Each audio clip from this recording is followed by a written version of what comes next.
Abutan man ng ulan, okay lang. Kapag may itinanim, may aanihin. Pero mas masarap mamburaot kaysa magtanim. Buti na lang may trupa kaming masipag magtanim. Habang kami naman tong masipag mamburaot. Saan ba daanan?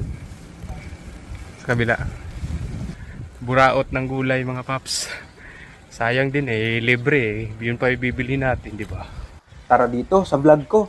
Papsi nga pala, ang patrol ng mga gwapo. Iyay! Yung BMW ng amo namin. Unang araw ng summer vacation, ito kaagad ang ginawa namin. Kakalabas ko lang pala sa trabaho dahil panggabi ako nitong linggong to. Kuy. Ang bait. Inaya kaagad ako ng katrabaho ko dahil chinat daw siya ng kaibigan namin na gumugulang na raw ang kanyang mga okra. Mani, sibuyas. Kaya dumiretso na kami doon. Baka maunahan pa kami ng mga ibang lahing katrabaho niya. Malapit lang pala to sa amin. Siguro wala pang mga 5 minuto kapag nakabike. Unang beses ko palang makapunta dito sa taniman nila Kuya Igay. Kaya lang wala pala siya dito ngayon sa araw na to dahil nag-aalba sila. Katulad sa amin, summer vacation na rin nila. Kaya wala rin silang pasok ng ilang araw.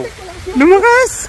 Wala pa namang maano dito. Ito palang si Kuya Igay na tinutukoy ko mga paps. Isa sa pinakamasipag na taong nakilala ko dito. Mula nang dumating ako dito, hindi ko pa ito nakitang nag-day off man lang. Ayaw mo mahinga ni Kuya? Kung kaya kapag weekend, dahil wala rin silang pasok, nag-aalba siya at bihira lang kaming magkikita-kita. Ito malaki kanina parang kala ko kala ko ahas Ay, putar ko lang sa pakataba na niya. Oh? Butong-buto na yan. Pang ano na yan, brad? Hindi, pwede pa yan. Ngayon, nandito kami ng kasama kong E7 ang visa dito sa taniman niya para tulungan si Kuya Igay na maagad ang mga bunga nitong mga pananim niya. At dahil di naman na niya nauubos sa dami ng mga to at masasayang lang din. Ayaw mo yan? Ano eh? Ang palaya? Meron ako dun eh. Kaya maliit pa to eh. Sayang. Di nalalaki yan? Dilaw na Di ba? Ayan. Ito, kalabasa to no? Paba. Sino ba naman kami para humindi? Ikay sa bibilin pa namin to, di ba? Buya. Mindset ba? Mindset. Marami na rin no?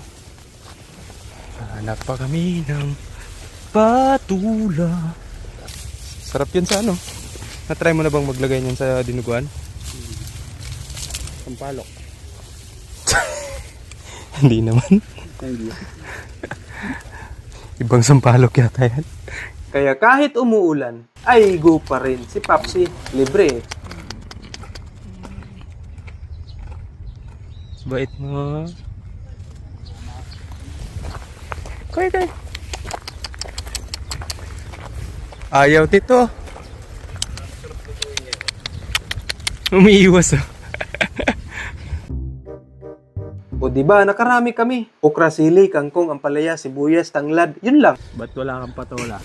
Naka-live ko bro. Nakalay ba? Baka nanonood yun. Joke lang, boss.